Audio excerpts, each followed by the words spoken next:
frantic emergency call brings deputies to a quiet residential street where a mother claims she was violently attacked during a routine custody drop-off. And he grabs me and he threw me on the floor. He also has marijuana in the vehicle. He knows what he's doing, and I'm not playing with his family. He said that I was gonna baby myself. She insists her ex-boyfriend lost control and shoved her to the ground, but when officers begin examining the scene, her story immediately faces its first contradiction. Yeah, she went in my car, locked herself in there, which I have it all recorded, and I'm telling her, get out the car, like, get out the car. Right. So then now she's saying that I pushed her, put her on the floor, did all this stuff. Okay.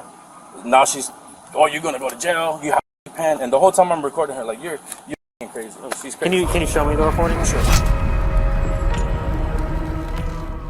On April 1st, 2023, deputies arrive at the scene to find 26-year-old Brooke waiting outside, visibly agitated. She tells officers her child's father, Lewis, arrived to drop off their infant son, but quickly escalated the situation. I went to see if he actually bought stuff for my child today, because all day long he left with everything. Okay. He's like, you're not taking this is not for you. And he grabs me and he threw me on the floor. Brooke claims she was simply checking the passenger side to see if Lewis had provided basic supplies for their son when he snapped. Okay. Were you in the car? I was right there on the side of the door, and I was looking to see at the stuff. He got pissed off, and he starts grabbing me and wrestling me and threw me on the freaking floor. To back up her claims, Brooke informs the deputy that the entire incident was witnessed on a live call by a close friend. So he decides to get back out, so I called my friend, so she could watch on FaceTime. And I went to see if he actually bought stuff for my child today, because Brooke shows the officer a brief, chaotic phone recording that appears to show sudden movement near the vehicle's passenger side. But you can tell that she literally goes from looking in his vehicle to being moved out of the vehicle. He physically moved her out of. Brooke shows the officer a brief, chaotic phone recording that appears to show sudden movement near the vehicle's passenger side. Do you have any other markings when you fell? Like your back, no, just your legs? like my hair, right here. I don't know, just my hands went right on the floor. Okay. Right here. I see that too.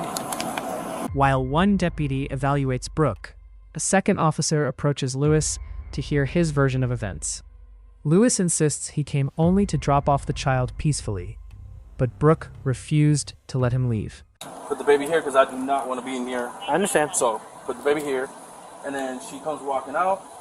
I proceed to getting in the car. She's like, you can't leave until the deputies or the cops get here. I'm like, okay. So I sit in the car.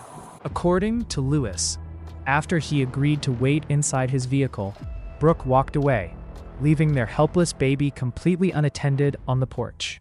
She leaves the baby here by unattended, right? Okay. So I'm in the car already. She leaves the baby, so I come back outside. And I'm right here with the baby, waiting for whoever. She comes back out. She storms into my car. Lewis tells the officer that instead of checking on her child, Brooke forced her way inside his vehicle and began searching through his personal belongings. She went in my car, locked herself in there, which I have it all recorded. And I'm telling her, get out the car. Like, get out the car. Brooke insists her intrusion was justified, claiming she needed to verify Lewis had purchased formula and diapers. But Lewis argues she wasn't just checking on supplies, she was actively seizing them. Stuff. She's trying to take all, I had all the Pampers, the milk formula. You can see the milk. Yeah. So I had all that stuff. She's literally trying to grab it out because and he's coming. Rather than relying on verbal statements, Lewis hands his phone to the officer to play video footage captured just moments earlier. Get out of my stuff. And I was trying to grab whatever she's trying to grab out of the car. So, because she's trying to say that I didn't have all the stuff, right? That's what. So that was her in the car. That belongs to you. That belongs to me. Get out of my stuff. So she got in the car She and got is trying in the car. to take your To stuff. do the wellness Was check. that stuff for you, or was that I stuff? bought that. Right. Were you gonna give that to her, or No, that was yours to keep? That was mine to keep because earlier, she did not give me the book bag. Right. She got my wallet, which you grabbed out of her. Yes. She had my wallet in her back pants. She was literally in my car. Yeah. The footage reveals Brooke sitting entirely inside Lewis's vehicle, locking the doors from the inside while going through his wallet, directly contradicting her claim that she was pushed to the ground while standing outside. Can you lift it up so I can see it? Get out of my stuff. You're taking my wallet? You see, she just put it in the Yeah. bag. When officers confront Brooke with the video evidence, her account immediately begins to shift. Were you in And- the car looking at stuff? No, I was not in all the way. I was like right on the side, and he just starts grabbing And all me. the way, but were you in the car, like, were you grabbing stuff? No, got his ID How do you get locked in a vehicle? because he has the freaking key, right? The officer explains that if someone unlawfully enters a vehicle, the owner has the right to remove them from their private space. Felt like Initially, if you open his door and try to go in there, No, I was just looking at all the you stuff don't right have there. reason to go in his car. Right, I wasn't originally in his car. But so you after just he told threw me that after you opened the door and went to get in, but you weren't all the way in. to grab So the what stuff is right what is not all the way in?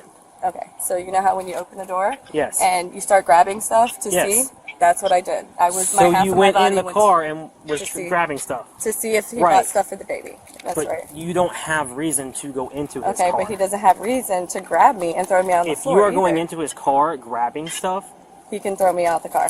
he can try to tell you not to go in his car. Right. If he's telling you not to go in his car, you don't have grounds to go in his Okay. car. When officers play the video, the investigation takes a dramatic turn. The footage shows Brooke approaching Lewis's car window during an earlier drop-off. Where's his car seat? Open the door for a minute. Instead of carefully handing over her infant child, the video captures Brooke recklessly shoving the baby through the open window directly into the car, with complete disregard for the child's safety. So you reach up and she just throws him into the like pretty much, with no regards to his safety. Realizing that Brooke fabricated an assault claim to cover up her own reckless conduct and mislead law enforcement, officers make the decision to place her under arrest. Despite the overwhelming evidence, Lewis suddenly expresses hesitation. I'm not harmed. I don't want her to go to jail or anything like that. Well, remember what I told you that, and if anything that happened. The deputy explains that the decision is no longer up to him. Once evidence of a crime is presented, the state takes over. Well, remember what I told you that, and if anything that happens, it's not you doing it. There's state statute. Yeah. Silently placed in the back of the patrol cruiser, Brooke's focus shifts entirely away from the safety of her child, complaining instead about her own discomfort. Anyway, you can loosen the handcuffs. Yeah. As soon as we get there, they gotta be the ones that come out and do it. But as soon as they come out, they take you right in. Okay, but they literally hurt, and the lady said she was going to do something before we left. As soon as we get there, I'll loosen them. Yeah. They just gotta let us. Moments later, the reality of the situation finally sets in. So you saw a video of me throwing my baby? So, ma'am, Is what you said? When I read you your rights, you did not want to talk to us about anything. I cannot discuss anything further with you. I explained everything on scene.